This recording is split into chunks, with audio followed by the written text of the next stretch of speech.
Hi everybody, I'm Steve, former CHRO, and today's quick take is on pay transparency. This is something that's in the news of late. I've seen several articles on it. It seems to be picking up momentum.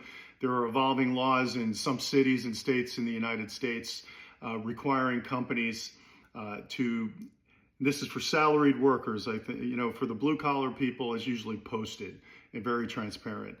White collar, it hasn't been the case so much over the decades. So the new laws would require companies to post a range in most cases of what a certain job would pay as it's posted.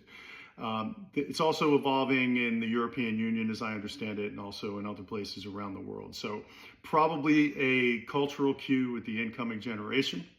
This is being asked for, and a general trend of more transparency being something that people want about everything.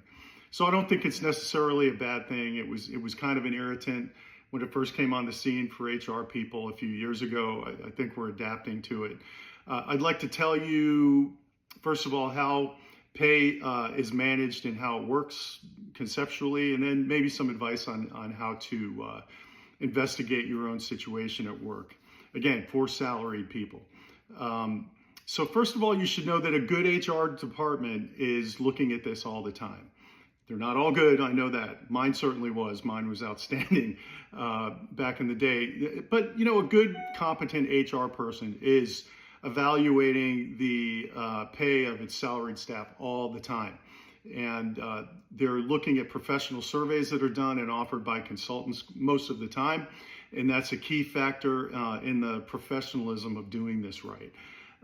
So just understand, a lot of times good companies will even come to people unexpectedly and say you're underpaid and we're going to give you a salary increase. That was certainly part of the deal where I have worked in several places. And that's what you want. You want to be proactive and you want to stay ahead of it. Then from a technical perspective, what goes into how you're paid?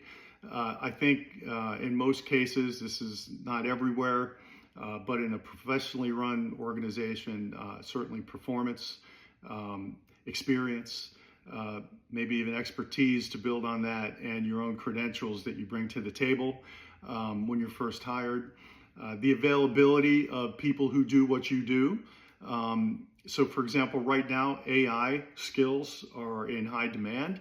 That's considered a hot skill by the recruiters. So they're going to get paid more, especially if they're good and they bring some good expertise with them. And that could fade, as these things often do, and it'll be on to the next thing. I think also the profitability of your own organization, how successful you are, that drives the availability of funds and paying people. And then the overall external market, what's going on in the economy.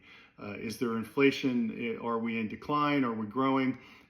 All of those things come into play, and you should know that and keep it part of the context when you're wondering why you're paid, what you're paid. So now, what to do?